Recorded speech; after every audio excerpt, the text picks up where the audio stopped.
দেশীয় সামরিক গোয়েন্দা সংস্থা ডিজিএফআই এর নবনিযুক্ত মহাপরিচালক মেজর জেনারেল মোহাম্মদ কায়সার রশিদ চৌধুরীকে নিয়ে গুজব ছড়ানো হচ্ছে বলে দাবি করেছেন অনলাইন অ্যাক্টিভিস্ট ও সাংবাদিক নাজমুস সাকিব। বুধবার সকালে নিজের ভেরিফাইড ফেসবুক ওয়ালে এই ঘটনার কড়া সমালোচনা করে একটি পোস্টও দিয়েছেন তিনি। ওই পোস্টে দেশকে অস্থিতিশীল করতে চাওয়া একটি প্রতিক্রিয়াশীল গোষ্ঠী রাষ্ট্রীয় সর্বোচ্চ গোয়েন্দা বাহিনীর প্রধানকে বিতর্কিত করে মূলত রাষ্ট্রীয় গোয়েন্দা কার্যক্রমকে ধ্বংস করতে চান বলে অভিযোগ করেছেন তিনি।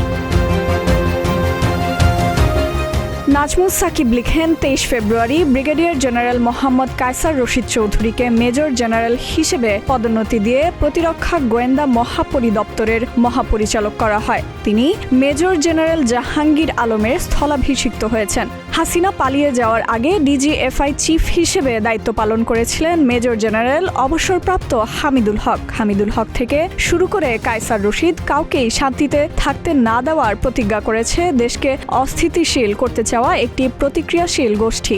এরা রাষ্ট্রীয় সর্বোচ্চ গোয়েন্দা বাহিনীর প্রধানকে বিতর্কিত করে মূলত রাষ্ট্রীয় গোয়েন্দা কার্যক্রমকে ধ্বংস করতে চান।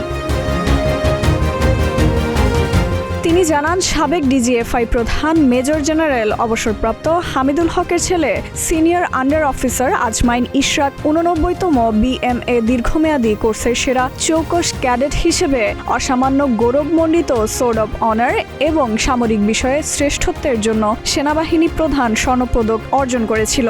তখন বাবার প্রসঙ্গ টেনে এনে ছেলের পদকপ্রাপ্তিতে তীর্যক ভাষায় আক্রমণ করেছিল এই প্রতিক্রিয়াশীল গোষ্ঠী। তার মতে, হামিদুল হকের পর মেজর জেনারেল জাহাঙ্গীর আলম যখন ডিজিএফআই প্রধানের দায়িত্ব পান তাকেও নানাভাবে প্রশ্নবিদ্ধ করার চেষ্টা করে সোশ্যাল মিডিয়ার মববাজরা। এই একই গোষ্ঠী বর্তমানে প্রশ্ন তুলেছে নবনিযুক্ত DGFI chief major general Kaiser Rashid চৌধুরীর কল্পিত ভারত সফর প্রসঙ্গে।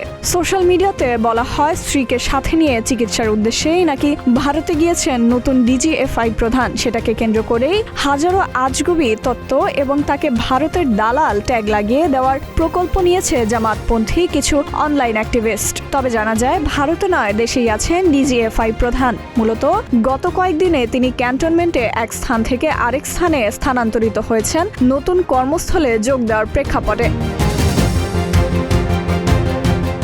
নবনিযুক্ত ডিজিএফআই মহাপরিচালকের বর্ণাঢ্য ক্যারিয়ার নিয়ে নাজমুস সাকিব বলেন, যারা চৌকস এবং দেশপ্রেমিক সেনা কর্মকর্তা কায়সার রশিদকে নিয়ে আজগুবি গল্প প্রচার করছেন তারা কায়সার রশিদের বর্ণাঢ্য ক্যারিয়ার সম্পর্কে কতটুকুই বা অবগত আছেন।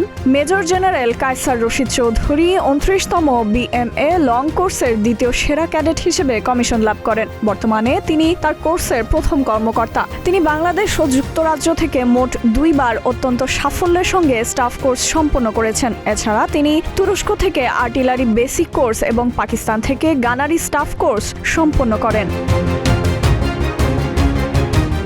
সাকিব বলেন, দীর্ঘ সামরিক জীবনে তিনি নানা গুরুত্বপূর্ণ পদে অত্যন্ত দক্ষতার সাথে দায়িত্ব পালন করেছেন। পার্বত্য চট্টগ্রামে তিনি আর্টিলারি ব্রিগেডের ব্রিগেড মেজর হিসেবে কর্মরত ছিলেন। এছাড়া তিনি defence services command and staff কলেজে 3 বছরেরও বেশি সময় ধরে প্রশিক্ষক এবং প্রধান প্রশিক্ষক হিসেবে দায়িত্ব পালন করেছেন।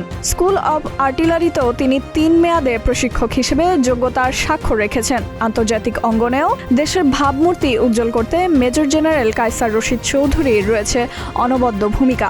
2019 সালে তিনি জাতিসংঘ সদর দপ্তরে যোগ দেন। সেখানে কর্মরত থাকা অবস্থায় তার নিরলস প্রচেষ্টায় বাংলাদেশ শীর্ষ শান্তিরক্ষী প্রেরণকারী দেশ হিসেবে সম্মান অর্জন করে নিজেদের অবস্থান সুসংহত করে। ডেস্ক রিপোর্ট, প্রতিদিনের বাংলাদেশ।